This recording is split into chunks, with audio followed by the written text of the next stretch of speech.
Enter an alternative Tokyo city besieged by bubbles that have destroyed buildings, basically made the entire city a wasteland. People fled for their lives. The gravity's all out of whack. Some use remain that use said gravity to pass the time by doing parkour gaming. Bubbles, a Netflix original directed by Tetsuro Araki, who's known for Attack on Titan, written by Gen Urobuchi, who did Psycho-Pass, and a lot of other animes I'm not familiar with, but nevertheless, I apologize if I mispronounce either of those names. And it's from Warner Brothers and Netflix, and it kind of reminds me of Weathering with You and some other movies that deal with a lot of fantasy elements, but are very beautifully animated with some great haunting imagery, but just so goddamn colorful, so vibrant.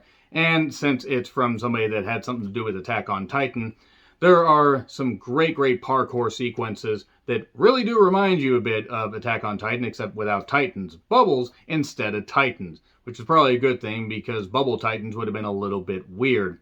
So, depending on your level of enjoyment when it comes to anime, you might want to listen to it in English with English subtitles. If you're a sucker. If you're like me, and I know I am, you would listen to it with the Japanese audio track and English subtitles. Because, well, I couldn't listen to it in Japanese with Japanese subtitles because I wouldn't be able to understand it because I can barely keep up with English. Nevertheless, this movie is beautifully animated. It's fucking gorgeous. The colors leap off the screen. And it's also a bit of a simple story, but also very emotional. It's not really anything wholly original, but it's how it's done. It's how the characters are formed. And it's how, while there's a whimsical nature, there's something very haunting just beneath that starts to bubble up and everything. It doesn't get way too violent.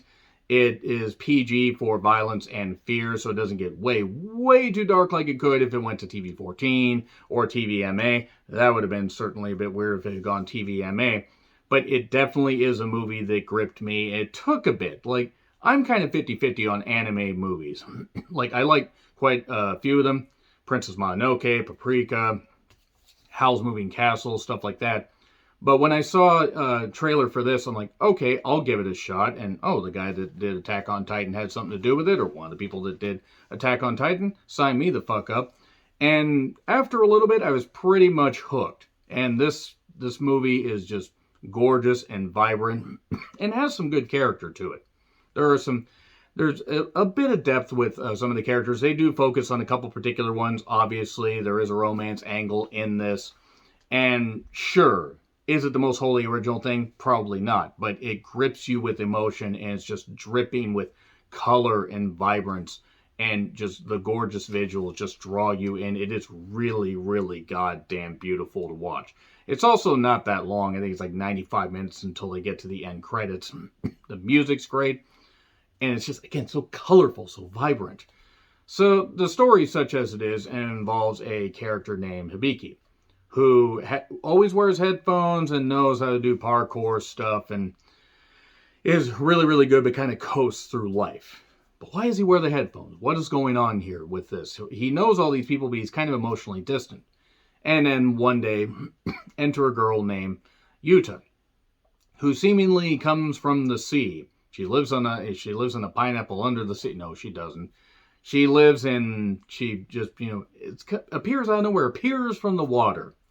So basically the story is pretty obvious if I just tell you that right there. I will save it for the spoilers section, but Hibiki and Yuta form a bond, but also there's this sinister presence because this part of Tokyo is clearly not in, great shape. There's a bubble hanging over them. There's a weird portal in the bottom that if you fall into it during these Tokyo Battle Core games, things are really going to get bad. Like you'll get sucked into something. There's also Tokyo Tower that seemingly is coming apart, but also has this weird thing that is drawing Hibiki towards it because he wears the headphones because he has audio sensitivity. He has to wear that to block out stuff and just hear what he wants to hear. And being assaulted by that stuff, that was actually pretty nice, a little bit of storytelling they did there, dealing with that and how people would deal with hyper audio sensitivity. He's trying to go further and further up that tower because he's drawn to it. He hears this weird song. What is this weird song? It all ties to his past when this bubble phenomenon, bubble phenomenon, okay, I'm done with the phenomenon,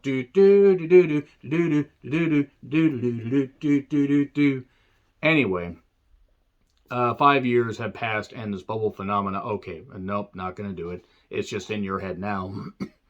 there's a small group of people that are there doing these Tokyo Battlecore games. The idea is 5-on-5 is capture the flag. If you fall in the ocean, you get eliminated. Don't get eliminated. Really should have started with that, but nevertheless, any MXC fans out there, please let me know in the comments. Essentially, they are just, everybody's there for a variety of reasons. Some people are there to research stuff. Some people are troubled youths that are just participating in these games for fun. Because you can enter and leave the bubble, apparently, at will. But then some people are just there because, and there are people outside of this zone. You're not allowed to go in the bubble. And also, there's this weird thing going on where you're not quite sure what's going on with Yuta, even though it's pretty obvious there, or Uta. She's this, just bright, doe-eyed anime girl that takes a liking to Hibiki. And then a romance blossoms, essentially, but then some fucked up shit starts happening. Also, there's this weird group called the Undertakers, under Space Takers, to avoid a trademark, I guess. Also known as the Morticians. They wear masks, and one girl speaks through her hand, and a speaking device through her hand, whatever the fuck that was about. And they compete in these games, and then the parkour games kind of go by the wayside because they figure out there's a bigger threat going on. So it is very vibrant and colorful and beautiful and very well done, and the animation studio did a phenomenal job here. Apparently, this is going to be one of the last animated movies that Netflix did since they've lost a ton of subscribers and decide, oh, let's do the smart thing and piss off our subscribers and also cancel some stuff. Maybe you shouldn't do that. That's another story for another video. This movie is great, though. I fucking loved it. I was very emotionally invested after a while. This was very, very enjoyable. And actually gripped me. Actually almost got a tear in my eye. With a tear in my eye. This is the greatest moment of my life. Non-wrestling fans have no idea who I'm talking about. But this movie does just have a gripping story to it. A simple story. But it's very colorful and beautiful with some good character work and very good atmosphere.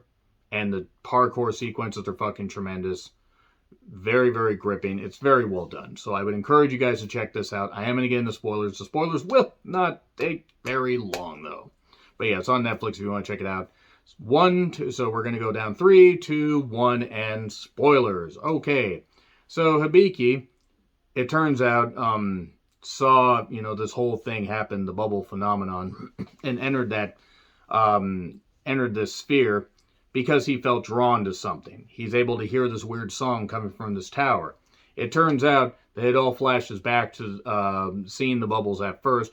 Uta is a bubble girl. Why the fuck wouldn't she be a bubble girl? It's like the Little Mermaid, essentially. Come from the sea, see the prince, and get drawn to him.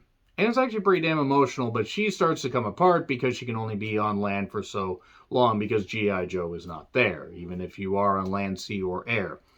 So that's where the friends come in and everybody is trying to figure out what's going on, escape the city as things really start to get messed up. The Tokyo Tower, the phenomenon that's going on there. Okay, enough. It is kind of evil. There's an evil presence there where there are red bubbles coming out. And you can't let the red bubbles get you. Why? Who the fuck really knows? But he goes to rescue Uta because she starts to fade away. He is drawn to her, and he gets his friends together, including one guy named Shin that has a metal leg but helps him out, and they do this right up the Tokyo Tower and are able to get to it even though all the gravity's getting all messed up, so they can only leap so far. Fortunately, these Morticians / Undertakers have rocket boots. Rocket boots solve everything, and they let them have them to get up there and rescue Uta. But Biki gets captured in one of the red bubbles. You're not supposed to let that happen, goddammit. Didn't you study your red bubble history? And what ends up happening is she rescues him. She had a dark, sinister sister, a twisted sister. She wasn't going to take it. No, she wasn't going to take it. She wasn't going to take it anymore.